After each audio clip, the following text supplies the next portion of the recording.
Hello everyone, welcome to the channel. I'm Ryan and this is Ryan Recommends. In today's video we're going to be taking a look at my JFJ Easy Pro disc resurfacing machines. So if any of you out there have a collection of DVDs or video games, you guys have all experienced one of them getting scratched and not working or skipping, and so you've probably looked at different resurfacing machines out there. You know, there's some cheaper ones, there's more expensive ones than these, but these are kind of right in the middle as far as pricing, and I would consider them more of a professional resurfacing machine. I started off using those cheap ones, and you know, I could resurface maybe a handful of discs and then the machine usually would wear out or break. So I eventually decided to step up and get one of these, but after a short while I ended up getting two of them. So stick around, watch the video. I'm going to show you some of the features, why I like these machines, and at the end, would I still recommend them? Alright guys, let's get into it. Alright, let's just take a close look of everything I've got laid out here. So, I picked out this Halo 2 disc for Xbox. I thought it would be a good representation of a scratched disc, and we'll see if we can bring it back to life. So, we'll eventually resurface that, and you guys can see the process. I wanted to show out some of the components or supplies, I guess, that would come with this, and the different pads and resurfacing compounds. So what we have here is the sanding disc. I guess I would start with that. So if you've got one that's really scratched, and I mean you almost want to just throw it away, you're going to have to start off with this. But what I've found is you don't want to use this too often, otherwise it takes a little while to bring back that polished shine. Then your next step is the white compound. It's a little bit grittier and sandier, so I find this one actually to be a better first step than this one, unless I just know the disc is pretty much shot. So if it's heavily scratched, it's kind of a judgment call. If you do this, you're just going to have to do more of the next steps to eventually, you know, work out the scratches that the sandpaper put into the disc. So again, like I said, this is more gritty. It's a good first step for most, you know, mediumly scratched discs. This is more of the polishing compound. So you would use this blue one after the white to basically kind of put a polish back to the disc. It doesn't make it 100% scratch free, but it gives it more of that polished finish. And then what you finish it with is the buffing pad. And the buffing pad is very smooth pad here that gives it that final shine. And a lot of times what I find is I can just do this step and then this one, or sometimes I can just use the buffing pad for a couple minutes, and it brings most, you know, it may not make the disc perfect, but it's enough to where within a couple minutes, bam, you're back to playing your game or watching your movie.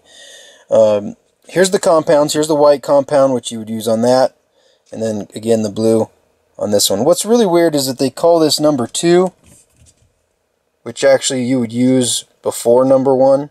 So if you buy this, don't get confused like I did, thinking, oh, so you use number 1 before you use number 2.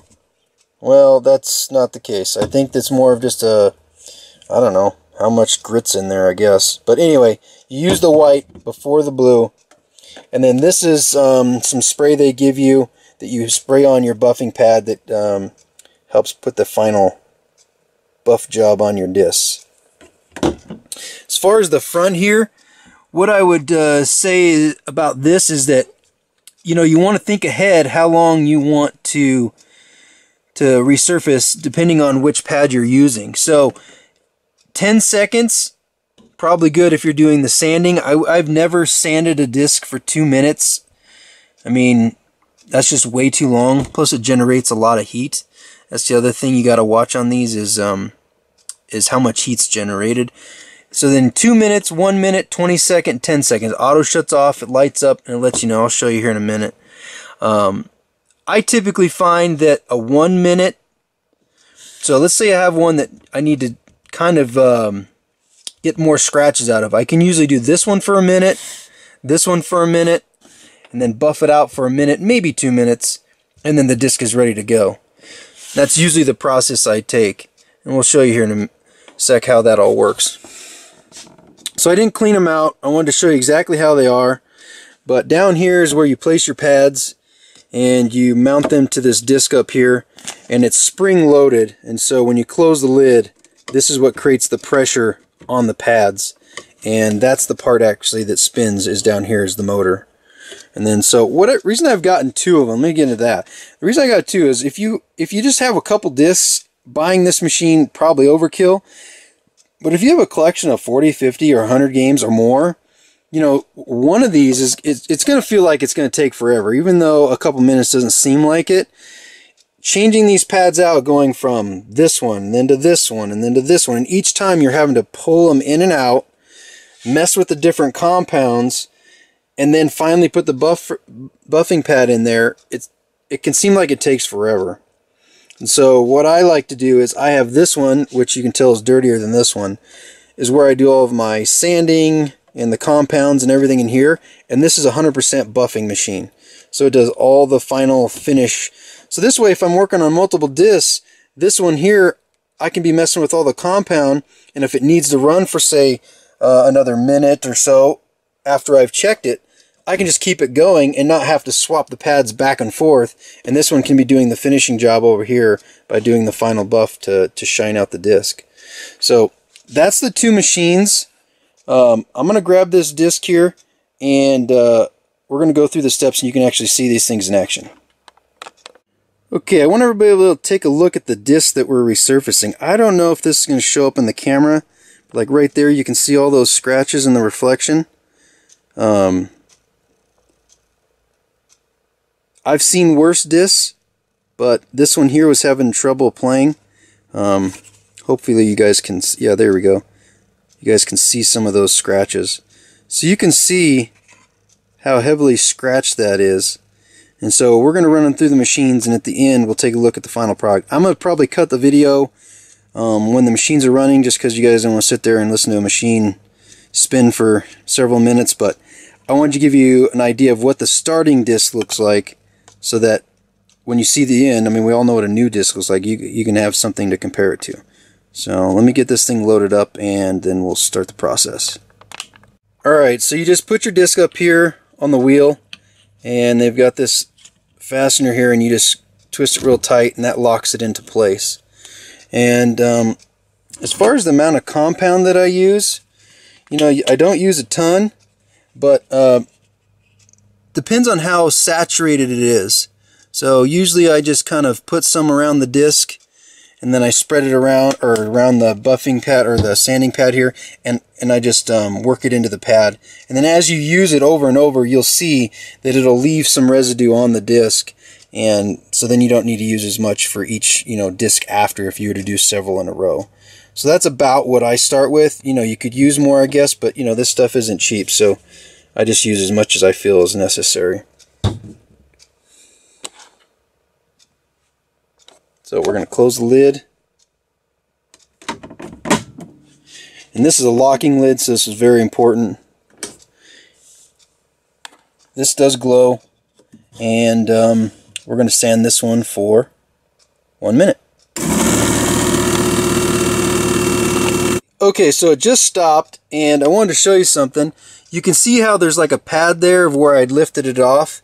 And you can see how it's kind of a wet looking feeling. That's how I know if I've got enough compound, is if I flip this up and there's a little bit on there, then I know that there's still enough moisture in the pad that it's actually doing its job. So I said sanding, but I meant buffing it here with the number 2 compound. It's almost like sand because it's so gritty, but I just wanted to show you. And this is where you can check. So if you run it for a minute or two, and you look at the reflection, you can still see a good amount of scratches. Well, add maybe a couple more drops of compound and hit it again until you're satisfied with how it looks. What I typically look for is a nice, even, I mean, it's going to be scratched in a swirly look, but you shouldn't see any of the irregular scratches at some point, and that's when you know it's ready to go to the next step.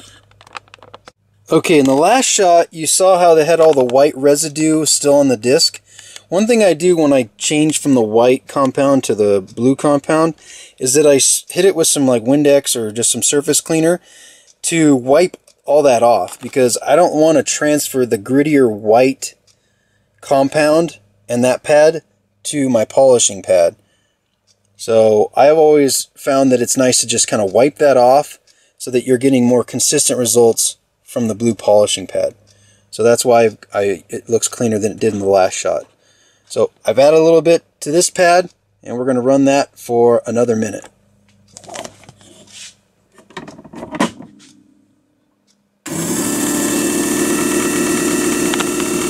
So that is done, and you can see there's a little bit of residue on there, showing that I still had a little bit of compound still on the wheel, which is a good sign. And we'll go ahead and get that off of there and put onto this machine. And again, like I said, I'm going to give that a quick wipe down because I don't want any of that blue compound residue to be getting on my wheel. Because if you're doing several discs, eventually that thing's going to get covered with that. Well, then, you know, you've pretty much ruined the final buffing pad. So let me get that off there, transferred over, and we'll be right back. Okay, so I got the game transferred over and wiped down, and I've got the buffing pad in here. I don't know if you can see it, it's kind of dark, but I am going to spray some of this on there. They call it anti-static spray, but essentially it creates a little bit of a lubricant between the disc and that pad. So I usually give it a few squirts, especially when I first get going, because you don't want that to get too dry, because you'll be surprised how much heat is generated. And then sometimes I'll even give the disc a quick squirt. And we'll go ahead and shut the lid, power it on, and depending on your results from this stage to this stage, you can determine if you want to do 1 minute, check it, do it another minute, or you run it for 2 minutes. So we'll just do another minute to be consistent here, and then we'll take a look at the results. Alright, final results here. You can see this is the Halo 2 disc, and you know, if I look at it, there are a few little scratches, but boy, is this thing in much better shape. I mean, it's near perfect. So if I wanted to take a little more time on this disc and get it absolutely perfect, yeah, I could have gone back and maybe done one of these stages for a little longer or buffed it for a little bit longer. But I mean, if you're just wanting to get it to where it works and is in pretty good shape, 3 minutes, bam, it's ready to go. So the JFJ Easy Pro, what do I think about them? Well, I think they're amazing. I would highly recommend these. And yeah, maybe getting 2 is overkill for you, but if you're a collector of any kind or have a bunch of video games, especially the retro games, you know, you can't beat these things. They do what they're supposed to do, and they do it well. And once you kind of learn the machines and understand how much time for each compound based on how scratched up the disc is, you're going to figure out that you can get the discs almost looking perfect every time.